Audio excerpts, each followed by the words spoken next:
If you're here today, there's something running through your mind that you want to do. There is no reason for you to be here today unless there's something running through your mind that you want to do. How many people here are over 40 years old? Raise your hands. Raise them high. Raise high. Don't be scared. Raise high. There's no, Jesus Christ, this is a young crowd. For the very small percentage of us here that are over 40, thanks brother, there's like 8 of us, bro. For like the 11 of us, look, this is a lot of fun. For the 11 of us, we lived life before this. We were grown-ups already before the internet came. I was 18 years old. I'd lived my life, at least the childhood part of my life, without the internet. The biggest thing that excites me, especially in a mature internet market like here, WhatsApp and Facebook and Instagram and YouTube and Spotify, like there's so much opportunity and you don't even have to leave your home. There was no building your life, after hours when I was growing up. When you had a job and you had to take care of something, you didn't then start another job because it was late. But now this allows it. The biggest thing that I want to get across in this little moment of this speech is everybody in here is taking this for granted. Your grandparents, your great-grandparents, your great-great-grandparents, they didn't have this. If you aren't succeeding or attacking your success with this in your hand, then what are you doing? Every single person here has the opportunity to create a profile and a presence online, whether it's yourself or your business or your idea, and the cost is zero. I love when people get mad when Facebook or Instagram's organic reach goes down. I keep reminding them it's free. How many people here are on Instagram? Raise your hand. Over the next year or two, Instagram's reach is gonna go down because more ads are gonna go in. So as you can imagine, I'm so passionate to get you to post 3 or 4 times a day, not once a day, yet everybody overthinks their posts so much because they're so scared not to get as many likes as they did last time. It's true. It's 100% true. The amount of people here who want to post something but retake it 53 times or change the filter or things of that nature, or my favorite move, you post it, but in the first 83 seconds, you don't get enough likes and you remove it. It's a fascinating thing for me to watch because what it speaks to is, in my opinion, people being confused about the game. I view the game macro. I watch most people play micro. You're not in the business of getting likes on Instagram, yet you're pandering to the machine of that. You're in the business of creating awareness for whatever you want. You want people to know what you want them to know, whatever that may be. Business, raise money for a charity, sell something, become a personal brand, whatever it might be. Whatever it might be, that's what you want, yet people get so caught up in the semantics. Listen, what I can tell you from my career is this repeats over and over and over again. In 2006, I started one of the first YouTube shows, period. It was the longest show on YouTube when I launched it. YouTube wasn't even a year old. I sat in front of a camera and I drank wine for 30 minutes and a lot of people watched it. A year later, Twitter came out and I was one of the first people to move on that. I invested because I got smarter at that point, but I also was one of the first people to amass 1 million followers on that platform. Before I did YouTube and Twitter, a year or two earlier in America and many other parts of the world, MySpace had won and dominated, and there were people that won on that platform. If you pay attention to what happened on MySpace, if you pay attention to what happened on YouTube, if you pay attention to what happened on Twitter and then Facebook and then Vine and on and on and on, it's all the same game. In the beginning, if you move quickly, you can get more attention. Most people get frustrated that they aren't first and then they don't go all in because they think they missed it. However, winning on these platforms is a game of being better, not first. Being better comes in 2 ways. This is where it gets very important, my friends. Being better on putting out content only comes out in 2 ways. Either entertainment, right? Or information. If you are putting out content on these websites and trying to grow, you want to succeed and build an audience, You either do information, you know what you're talking about, whether it's painting nails, business, wine, sneakers, hair care, I don't care what it is. You either know or you entertain. Entertainment comes in a lot of ways. This is playing out on Instagram. Entertainment comes in being funny. Entertainment comes in being musical. Entertainment and escapism comes in being attractive, being a model. It all plays. If you're lucky enough to have both, it gets really crazy. But if you do not do one or the other, you lose. If you go look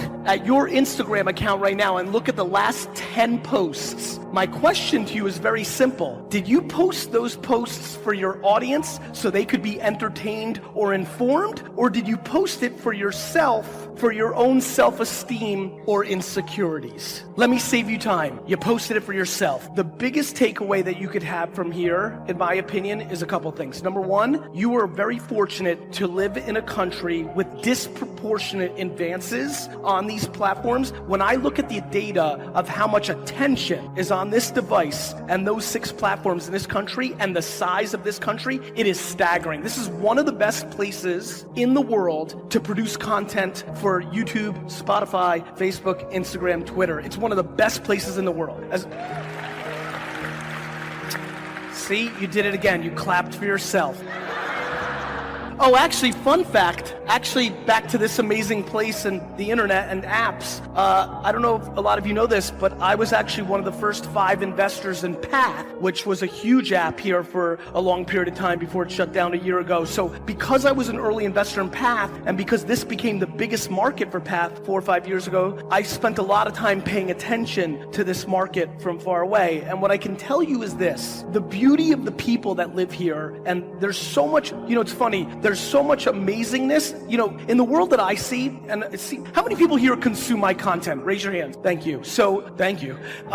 So if you do, you have a good sense of me. You can imagine why I love Indonesia so much. All the love and optimism and warmth plays out here. But the biggest thing that I'm passionate about is getting people to be less insecure and care less about what people think, especially their parents, plays out here too. And so for me, it's a really interesting market to look at with trends and how people do things and what they respond to and who they follow and why. And so what I can tell you is, if you are capable to be strong enough internally to start posting on these platforms more truth, more your truth, your truth, you will see a remarkable return on that investment in this market. So you spend a minute each on those? So basically 3 minutes each, 3 1/3 minutes each, and we're done, all right? How many want to try it, all right? Then let's do it. So before you do, stand up.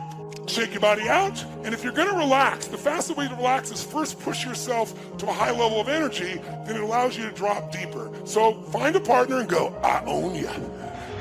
So I'm a guy, I appreciate every facet, every phase, what some may consider to be success, failure, opposition, ups, downs. I appreciate every facet of life, and I firmly believe that life is the greatest classroom, right? And when I encounter situations, my perspective goes to a place of, okay, life, what are you trying to teach me right now? But it wasn't always in that space until the year of 2006, when I was at the University of Tennessee pursuing this dream to go to the NFL, which I soon found out it didn't just stand for National Football League, it also stood for not for long. But when I was pursuing this dream to happen and manifest, in one moment, I lost everything I had been working for my whole life. And the next day when I woke up, my life has never been the same ever again, right? And so when it happened, not only did it alter my life, God stepped in, used the situation to alter my perspective. And so I look at people, situations, places, and things, I view it differently,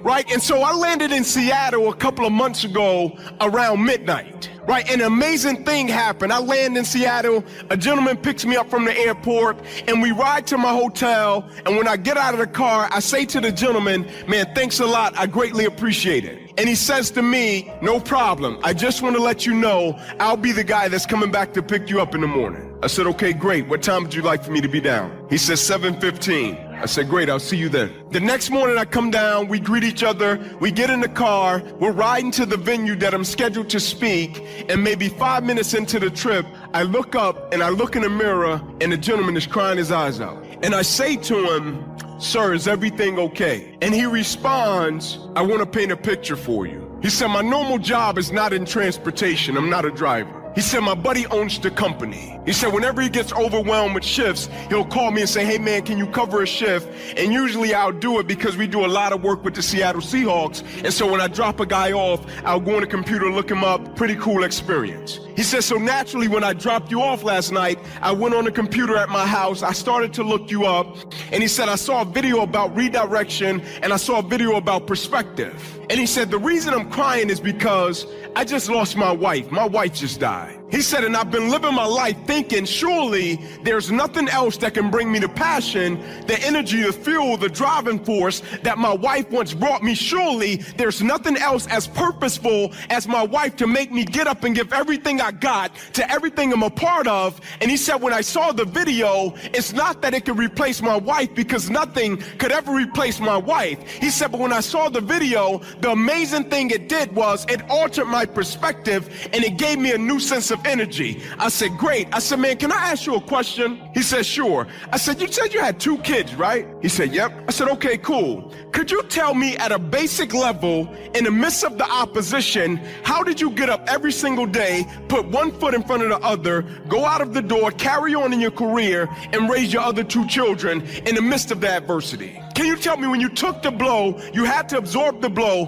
how did you get up every single day and still look at life with some sort of energy and do what you had to do? Right? Because the quote says it. You judge the character of a person not by where they stand in times of comfort and convenience. You judge the character of a person by where they stand in times of challenges and controversy. Mike Tyson said it best. Everybody has a plan until they get punched in the mouth. Like everybody is on fire for the Lord until opposition happens. Or when the situation or the circumstances change and they don't get what they expected to get. And so I wanted to understand in the midst of the opposition, how did you get up and how did you carry on and stay committed to your family and to your career? And he said to me, I have to be honest with you. Follow me. He said, my wife had been sick for 30 years. He said she was wheelchair bound. He said the situation in our household had gotten so toxic that every single day we would get up and when we would meet each other in the living room, we would just bicker, argue, fuss, say certain things to each other to the point to where I couldn't take it anymore. And I called one of my buddies and said, I'm leaving. Can I come and stay with you? He said, sure, man, come on. He said, I left. I packed a little night bag. I get to my buddy's house. I get up the next morning. I'm in the mirror and I'm brushing my teeth. And as I'm brushing my teeth, he said he's saying to himself, for richer or for poor. Yeah, we've been pretty poor. For better or for worse. Yeah, things have gotten pretty worse. Through sickness and health. And he stopped, put his toothbrush in his bag, zipped it up. And he said when he looked in the mirror, the conviction said to him, you didn't finish. So you didn't do what you said you were gonna do. You didn't stand in the pocket how you said you were gonna stand it. You didn't be the man that you told her you were gonna be. You were all good when it was all good, but when things started to go south, you weren't the man that you said you were gonna. You didn't fulfill your promise. And he said the conviction took him right back to his home, and when he walked in the door at his home, his wife was sitting there in the wheelchair, and as soon as he walked through the door, she said, what are you doing here? And he said she started giving it to him, and he said to her, I deserve it. Get it out. Say everything you gotta say to me. And he said when she finished, he told her, I just want you to know I'm never leaving again. I'll never go anywhere. Right? No matter how tough it gets, no matter how rough it gets, no matter how bad it gets, I just want you to know I'm gonna stand in the pocket and I'm gonna be here as your husband. I said, can I ask you another question? He said, sure. I said, if you can go back, shift the situation, change anything about it, what would you do differently? He said, it's easy. He said, I would have shifted my perspective and I would have embraced the opposition a lot earlier. He said, because the moment my perspective shifted, not only did my disposition switch, it shifted my whole household. He said, the funny thing is, because of our perspective, we didn't view the opposition as opposition anymore. We started to view the opposition in adversity as an opportunity. I said, bingo. I said, because I'm a firm believer that perspective drives performance every day of the week. How an individual view what they do will always affect how they do what they do, right? The amazing thing about it is I love the game of football, right? I loved everything about it. I was a part of something to where I can inflict violence and not get in trouble for it. Sign me up every day of the week, right? I loved every bit of it. But I understood very early that the game of football was kind of like this stage. It was a platform that God had provided for me to cultivate a certain level of excellence and greatness so that one day when I could no longer play the game, it was certain things I could extract from it to apply to other areas and aspects of my life to make me somewhat of a decent human being. And so the most amazing thing about it was I had a coach, I was just texting him backstage. He changed my life, right? When I was coming up inner city Atlanta, born to my mother at 16, in a 2-bedroom home with 14 people. And I had this dream to go to the NFL, but I didn't have the resources, and I was stuck playing tackle football in the street. And I saw a guy that paid for not only me and my 3 cousins, he paid for kids all across Atlanta, and he didn't want anything in return. And one day when I got the opportunity to ask him a question, because he had to drop me off at home after practice, and my mother was working a double shift at Wendy's. And I'll never forget, I got out of his truck, and my house was 125 Warren Street at the time. And when I got out, I said, Coach, man, I really appreciate it. He said, all right, Inky, I'll see you tomorrow. I said, can I ask you something? I said, sure. I said, why do you do what you do? And he opened his door, got out of his truck, walked around, stood directly in front of me, and I'll never forget, he said to me, son, I'm gonna share something with you, and I don't want you to ever forget it. He said, as long as you can make sure that somebody else's life is okay, he said, son, God will always make sure that your life is okay. And he got in his truck and he left.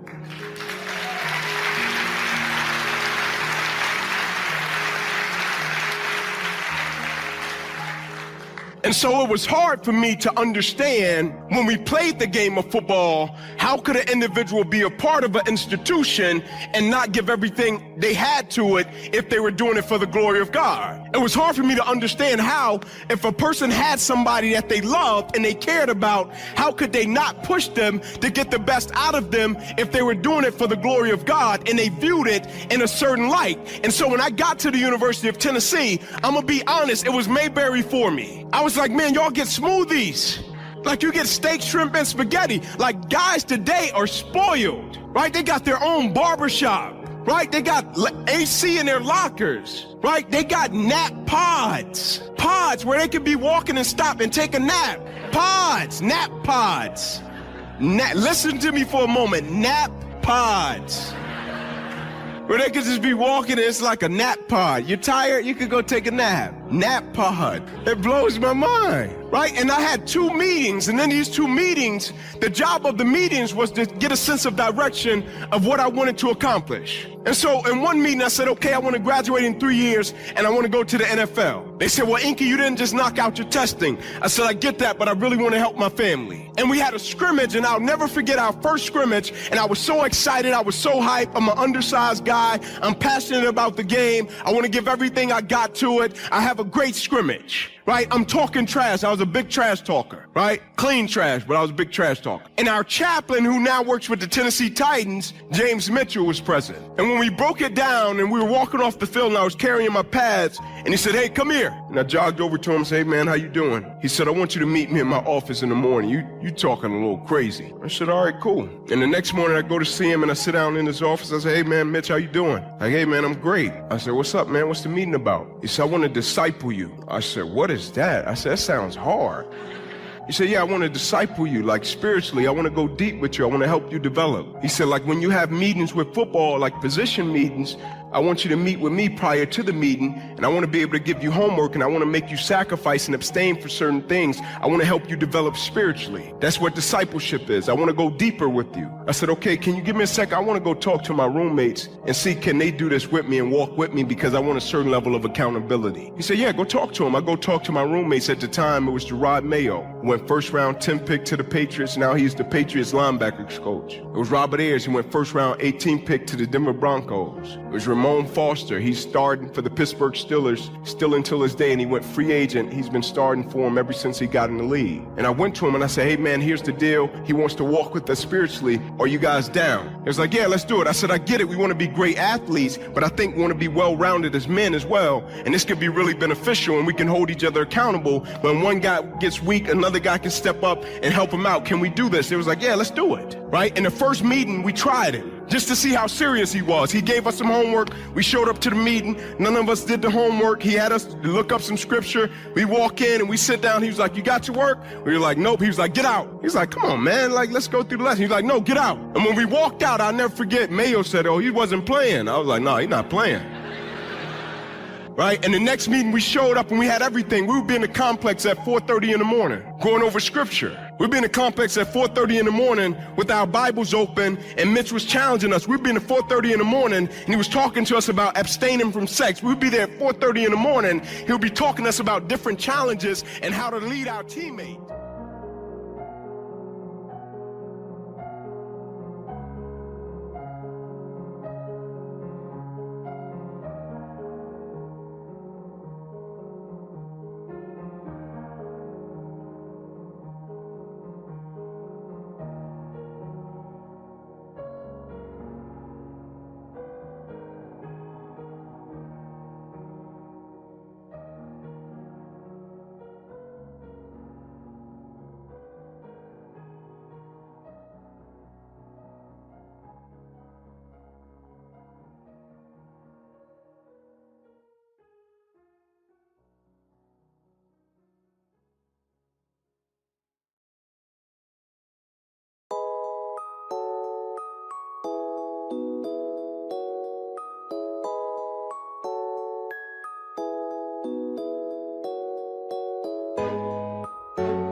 It is with the mind that we serve the Lord. The mind is the battleground. It is the place where the greatest conflict is. There are more people in this room having trouble in their mind than there are people having trouble in their finances. Every thought that I have started with a question. What's wrong with me? Let me tell you what happens when you ask that question. That question will attract a million answers. The moment you say, what's wrong with me? The devil has a list, everything. He'll show you everything from your genetics to your jawline to everything. I mean, he just take everything. But your questions direct the integrity of your thoughts. The struggle is in your mind. Slept 8 hours and you wake up still tired. Your mind has been in turmoil all night long. You've been wrestling in your sleep. Your body went to sleep, but your mind is still caught up in a warfare. Your mind is the battleground.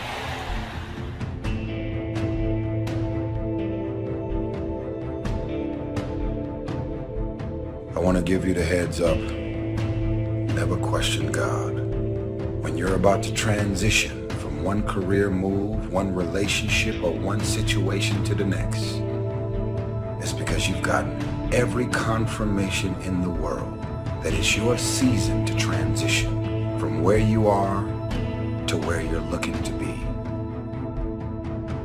Don't underestimate yourself. You do what you can do, and God will do what you can't do. Take the initiative. Throw your net on the other side. Be ambitious. Reach. Ask for help, not because you're weak, but because you want to remain strong. And expect things to get better for you. Just because people let you down, don't give up on God, who never will. Just because you lost a job, don't stop trusting that God is my provider. When someone closes a door in your face, God allows them to close the door in your face. All God wants you to do is walk up the hall. Because I can promise you, he got a better door that he wants you to go through than the one that got shut in your face. That's a fact. The door is closed for a reason. Because God just wants you to walk up the hall because he got another door. And when you open it and get behind it, you ain't going to believe what's back there. But you will never get to it if you stand in front of that door crying. God is the creator of all doors. I'm going to just go see what else he got for me. You think things are going to just go your way? Well, they're not going to just go your way. You got to make them go your way. You think things are going to just happen for you? Well, they're not just going to happen for you. You got to make them happen.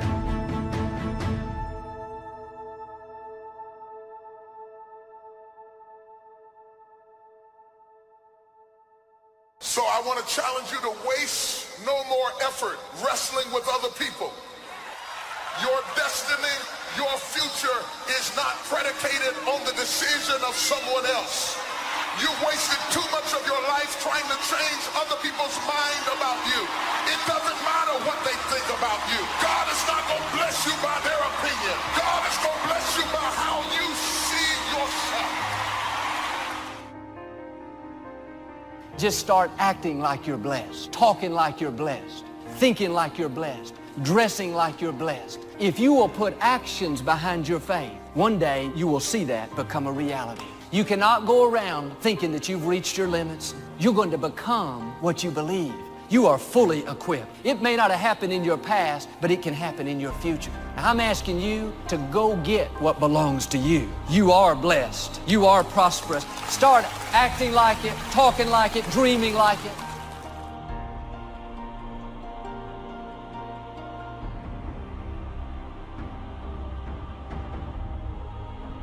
People who have not accepted greatness for themselves, these people don't study, ladies and gentlemen. They don't have time for personal growth and development. They don't have time to work on their minds. People can affect us.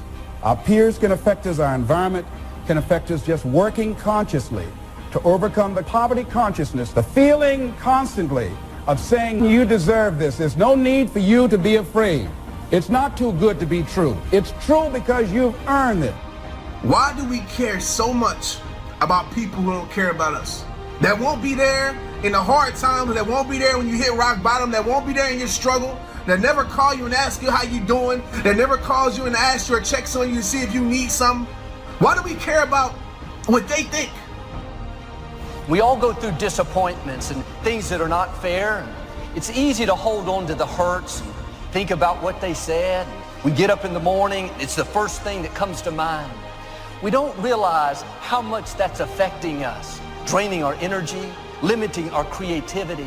If you're going to fulfill your destiny, you have to get good at letting things go. See, your unwillingness to forgive another person is like you sipping the poison, waiting on them to die. Forgiveness is for you. You can't drive your car looking in the rearview mirror. You can't. There's a reason why the rearview mirror is this big and the windshield is this big. If you keep looking in the rearview mirror, you're gonna keep crashing your car. Have you ever noticed that when your faith is the strongest, you come up under the greatest attack?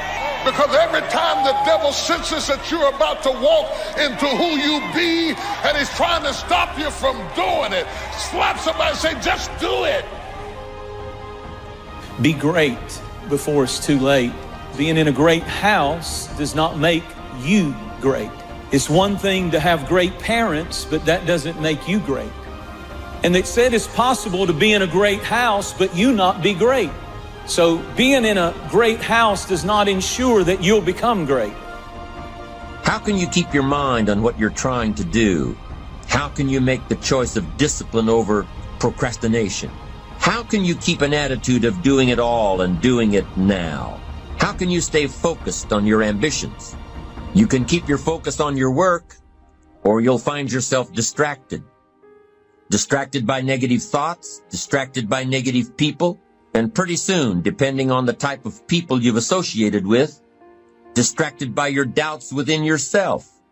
Even when you face rejection, even when you face failure, you make a decision. I will remain in the grind. I'm not backing down. I'm called to make a difference. Greatness is not immediate. This is so important. In other words, greatness takes time to develop. Greatness is not immediate. You got to stay with it. You got to stay at it. You got to keep working on it. We give up too quickly. You map out, you think, you strategize, you change up your team, ready for the opportunity to present itself. Most of y'all are impatient. If it doesn't happen as fast as you want it to happen, you say maybe it wasn't meant to be. God will never give you something somebody else is supposed to have.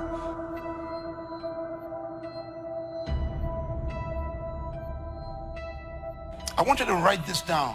There are two powers in life that every one of us have to deal with every day, that you can never control or stop.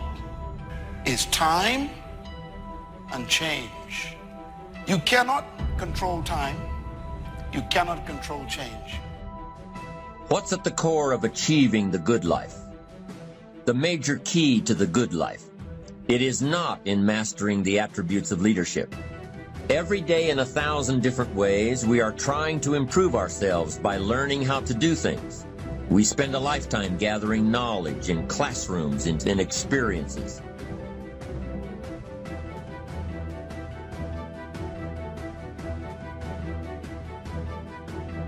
Self-approval. That's a very challenging area. Ladies and gentlemen, that's where most people get stuck. That's a stage that a lot of people get there and they never move out of that area. Why? Many things can contribute to our not approving our dreams, our not feeling good enough. A lot of things can contribute to that. Many of us never live up to our potential or don't approve ourselves because we never had anybody to believe in us. And because your doing doesn't come from the deeper place of being, it hasn't worked for you. If you're trying to find out who you are by doing things, you will never find out who you are by doing. You'll have to start with being, because the difference between the two determines the direction of your destiny.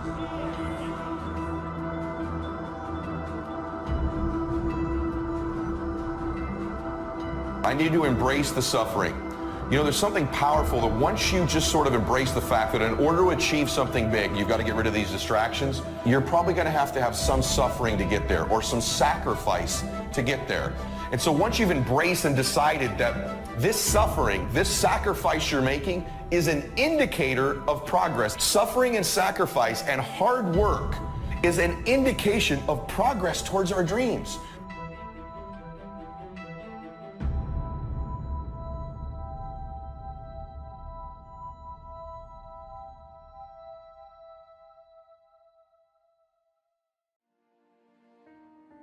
So easy. So easy to put things off. So easy to say, you're going to do it tomorrow. Well, I want you to reprogram your brain and tell yourself that tomorrow is not a viable option. You do it today. You get it done today. That's what you do. The journey is just the pieces that you have to go through. And you get to choose to enjoy those pieces, to have fun during those pieces. Because you know you're going to come out the other end being the person you wanted to be. And you're going to see it before everybody else does. That I can guarantee you. When we go around dwelling on these negative, defeated thoughts, we are sending poison down through our system. We are telling our command center, the mind, this incredible tool God's given us to release defeat, failure, mediocrity. I wish for you that you might develop a growing awareness of the world around you and your possibilities in it. Develop a sense of history and destiny, and be grateful for the opportunity that you have to participate in that grand endeavor. Start the daily action of first cleaning up all your current situations. Remember, little achievements lead to confidence that conquers guilt. Then buy up every challenge to reach your goal. You can now handle it. The winter, the spring, the harvest, the inspiration from it all, and the immediate and future progress that will someday give you a view from the top of your goals, your adventure, and your achievements. When you get up in the morning, no matter how you feel, you need to say, I am strong, healthy, energetic. I have discipline and self-control. I look good, I feel good, I think good, I smell good. Some of you, if you would do that, your mind would go tilt, tilt, tilt. It would think, what in the world are they saying? It would send an alert all through your system saying, hang on guys, we're changing directions. Don't send out any more defeat. This is a new day. Send out health, send out healing, send out strength, vitality, victory. You've got to get your command center sending out the right instructions.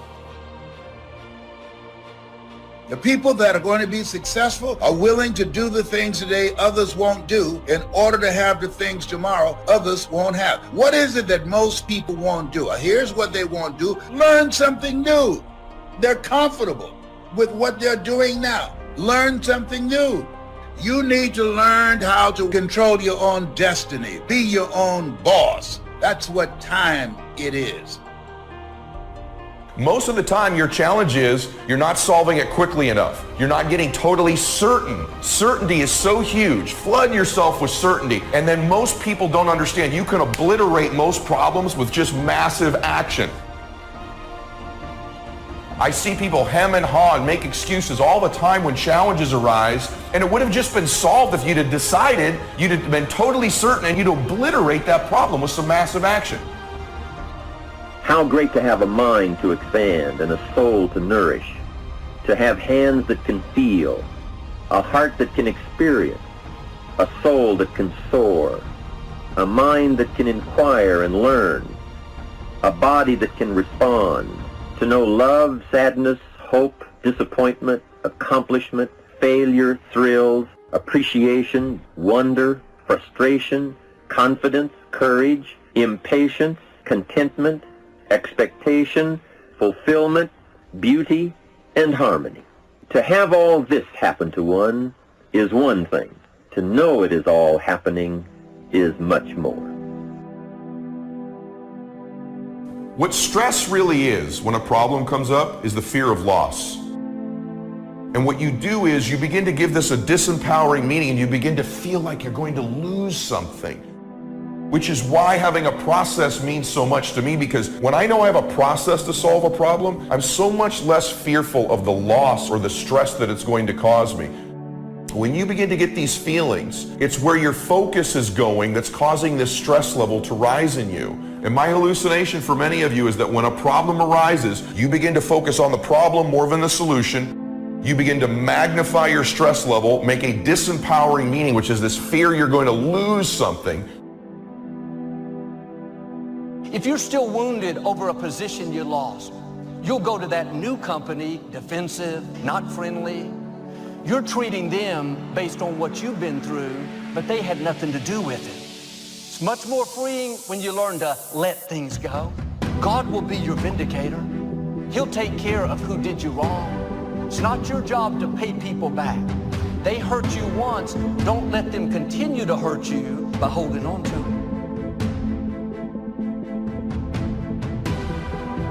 It's easy to say, I have a dream. That's easy. You can say that when the enthusiasm's there.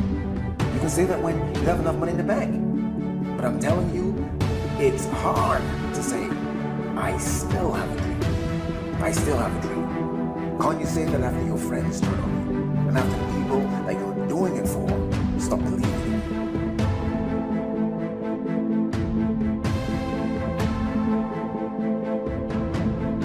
Discouragement is deadly. It can get you off track. When you have a setback and you get discouraged, you can get set on the shelf. We all get discouraged. It's powerful. It is universal. It involves everybody, and it is recurring. It doesn't just happen one time in your life. Many of us never ever discover our greatness because we become sidetracked by secondary activity. We start doing so many things, we just give our time away until we don't have any time for ourselves or any time to do the things that we want to do. I'm saying to you that one day you look around and there goes a year, there goes 2 years, there goes 3 years. So if there's something you want to do it now. A man's life consists in how he managed time and change. We become what we are as a result of how we use time and how we manage the changes in our lives. Our mind comes as standard equipment at birth, and things that are given to us for nothing we place little value on. Things that we pay money for, we value. The paradox is that exactly the reverse is true. Everything that's really worthwhile in life came to us free. Our mind, our body, our hopes, our dreams, our ambitions, our intelligence, all these priceless possessions are free, but the things that cost us money are actually very cheap and can be replaced at any time.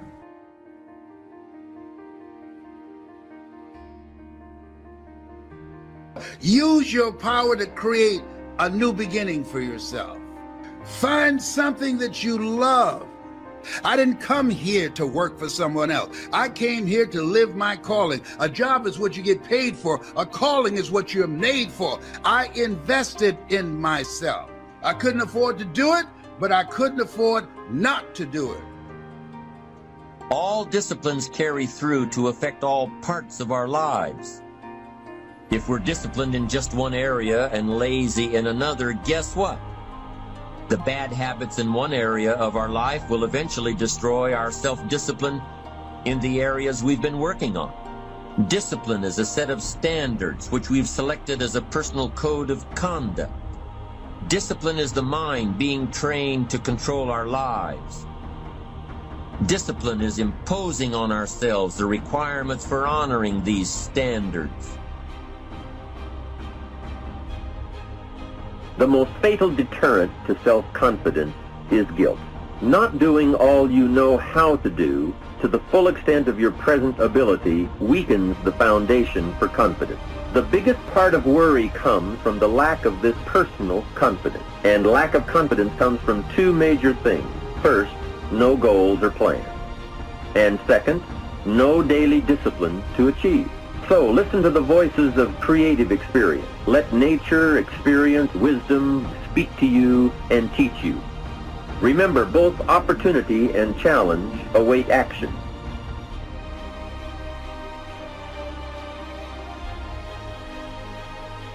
You can work on micro habits with regards to your conscientiousness, and I think the best micro habits, set up some aims for yourself, goals that you actually value. It helps you do a situational analysis of your life more than a psychological analysis, I would say. And so the questions are something like, well, you're going to have to put some effort into your life. We become what we think about.